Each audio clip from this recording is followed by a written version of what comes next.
কচোন বাকী খোৱা খবৰ কেনে আছ ভালে আছ আছো দে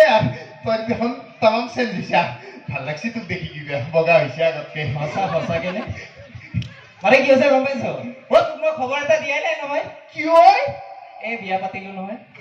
ই বিয়া পাতছি কম তাৰ লগত চেনি খাইছিল কলেজত ঠিক কৰলাক দে তই বিয়া পাতছা পাতিছো ঠিক কৰলি আই ঐ তাৰ জীৱন কান্দিছ কিয় মই তোতকে বেছি চেনি খাইছিলো কত কবিতা লিখলো আচ্ছা গম পাইছো ৰ এক মিনিট ৰচোন পিছে তই এই ইমান বিলাক কলেজৰ ছোৱালীৰ লগত চেনি খালি হয়নে কিমান কবিতা লিখিছিলি আজি এই গ্ৰন্থমেলাৰ বাকৰিত আহিছ এটা কবিতা যদি শুনিব ভাল লাগিব কবিতা মেঘালীটোলৈকে বৰ মনত পৰছি ঐ তই কৈছা মেঘালী তোমাৰ চুলিৰ সেই গোন্ধ এই বেছিকে গোন্ধ নলবি এই তাৰ পৰা আহি পিনে কোনজনী আহি থাপুচকে দিব গম পাবি তেতিয়া পিছে তই কি আহিছিলি কি কবি বুজিছ ৰাতিপুৱা ভাত সাজ খাম বুলি গৈ পাকঘৰত সোমাইছিলোগে মা ঘৈণীয়ে হেতাত আহিছে মোলে কি কয় বোলে আচাৰ লাগে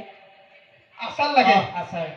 তই ক'ত আহিছা আচাৰ বিচাৰি কি কবি নগেনক বাটতে লগ পালো নগেনে কলে বোলে নাক পোনে পোনে যা এগালমান মানুহ দেখিবি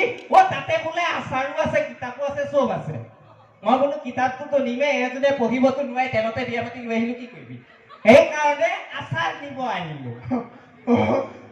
তই আচাৰ দিব আহিছা আচাৰ দিব আহিছো তোক নগেনে ঠিকেই কৈছে উত্তৰ পূব গ্ৰন্থমেলা বুলি লিখা আছে তই দেখা নাই চাইছিলো মানে আচাৰত সেই ঘৈণীৰ কোপটোলে বাৰে বাৰে মনত পৰি আছিলে যে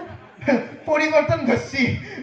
ধুনীয়াকে আচাৰ নিব আহিছি মই কিতাপত টোপলা কিনিব আহিছো পৰিৱৰ্তন তই আচাৰে লৈ যা তই যাও তই যাও হা তই যাও মই যাম যা আহিবি এদিন যাম যা ঘৈণীয়েকৰ কোব খাব চলি গম পাব কিবা কলি কি কলি কি কলি তই বাটটো এনেকে ল এনেকে ল পিছে তই এইবোৰ কি ললি তোৰ নিচিনা নহয় না আমাৰ বিয়াও পতা নাই আমাৰ কিতাপৰ পোক আছে গ্ৰন্থমেলাত আমি আচাৰ বিচাৰি নাহো হা আমি গ্ৰন্থমেলাত কিতাপ বিচাৰি আহিছো তহঁতৰ নিচিনা নহয় না আমাৰ ঘৈণী নাই যা তোক লগ পাম যা চাবি কিতাপ পঢ়োতে পঢ়োতে কবিতা লিখোতে বৰলা সংসাৰ সম্পাদক হৈ থাকিব লাগিব হবা বাকী আছে নেকি হৈছে কেতিয়াবাতে সি বুঢ়া নাচলে বোলো গ্ৰন্থমেলাত আচাৰ কিনিবলৈ আহাতকৈ কিতাপৰ টোপোলা কিনক বোলো তেতিয়াহে নৱ প্ৰজন্মই শিকিব নিজৰ সন্তানটিকো শিকাওক গ্ৰন্থমেলালৈ গ্ৰন্থ কিনিবলৈ যাওক হাজাৰখন বিপণী আছে হাজাৰখন কিতাপ আছে আপোনাৰ প্ৰিয় সাহিত্যিকজনৰ অন্তত গ্ৰন্থখন পঢ়ি চাওক আহিছো পৰৱৰ্তী